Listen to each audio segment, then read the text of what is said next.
are actually playing music live today that was written sometimes 50 years ago, sometimes 100, sometimes 200, sometimes 250, sometimes 300.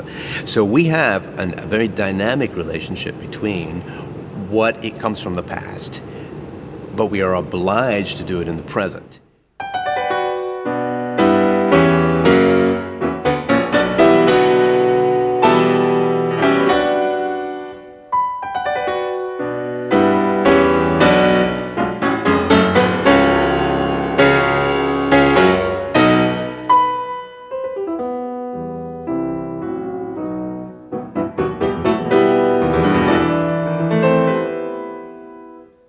Is something good because it's modern? Is it bad because it's old-fashioned? Can it be old and yet seem modern? I think if you listen carefully to performances, you will hear certain performances that are so overladen with quote-unquote tradition, old habits of thinking, what we would call cliches. Somehow it seems a bit dreary, or it doesn't speak to us. And then it's possible to hear a performance where somebody has a clear vision almost to the center of the piece, and we find ourselves saying, that speaks to me at this moment, it's convincing this moment. And then many people use the word, it sounds modern. That means that it is so compelling that it speaks to us at the present moment. In other words, at this present moment, we have the sense that the piece was just created.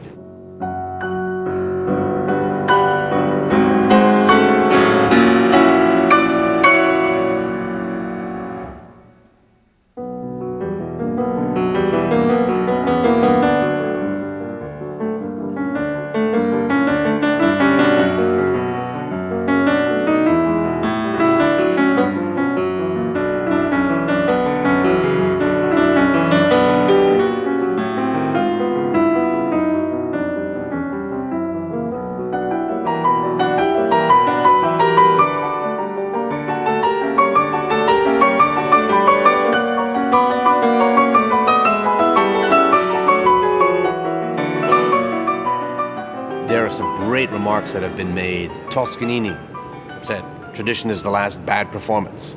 Mahler said, tradition is laziness.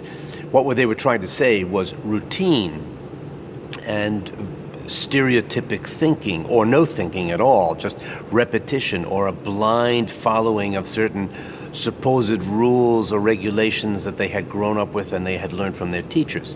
That's what they called the bad side of tradition. There's also good tradition, and tradition is actually, when it comes down to it, the things that you can't write down on the piece of paper.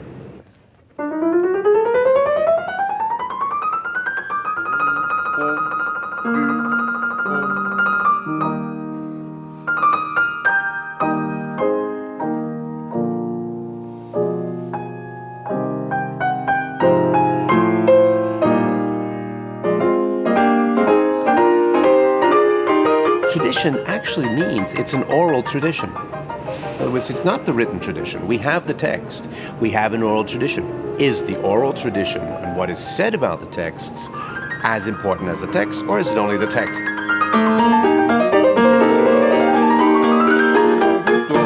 Let's say there's a piece of Bach or a piece of Brahms that's always played at a particular speed, but there's no indication on the piece of paper how fast that actually should be. That happens quite a lot. Bach didn't write down. There was no such thing as a metronome that counted time in Bach's time, and he was there himself performing the pieces of music, so it wasn't necessary for him to write down how fast it was supposed to be. He knew. And he wasn't thinking that his music was going to be played centuries later. He was writing for the Sunday service. So he just simply wrote the notes. So we have to decide. I just need to know what your idea of the tempo is. Okay, so in the beginning. I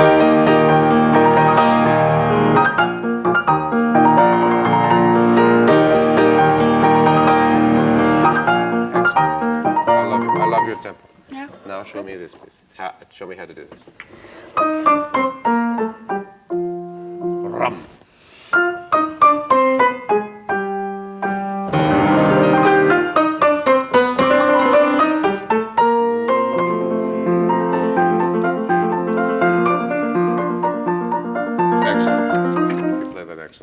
Do you want these forte? Have you thought about that? Yes. Should these be piano? Should these be forte? I do it differently all the time. Really? Yeah. Oh. You have to think about that. Because some people say, no, that doesn't really make sense. It's forte here. You can't hear this if it's piano. And other people say, no, you wanted two different levels. That's a question you have to think about. Okay. Have an opinion. Yeah. I can argue with your opinion, Yeah. but I want you to have an opinion. Okay. You can also change a tradition. You can change a tradition because if somebody now plays it a certain way and then everybody wants to imitate that, that can superimpose and does superimpose itself on how we view a particular piece of classical music. I heard Horowitz play it this way and loved it, says somebody. I want to play it this way. 10 other people say, well, I heard Rubinstein play it this way and I want to do that, so they play it that way. Maybe there's a conflict, maybe there's a discussion, maybe there are tastes. We decide at the end of all that, this is a good tradition, we keep it.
Fact is that good tradition should include innovation. Do I conduct a piece of Mozart with kid gloves because it was written over 200 years ago? Or do I want it to sound for my audience as if it were written yesterday? To me, there's no question. It must have that immediacy, and we often call that modern.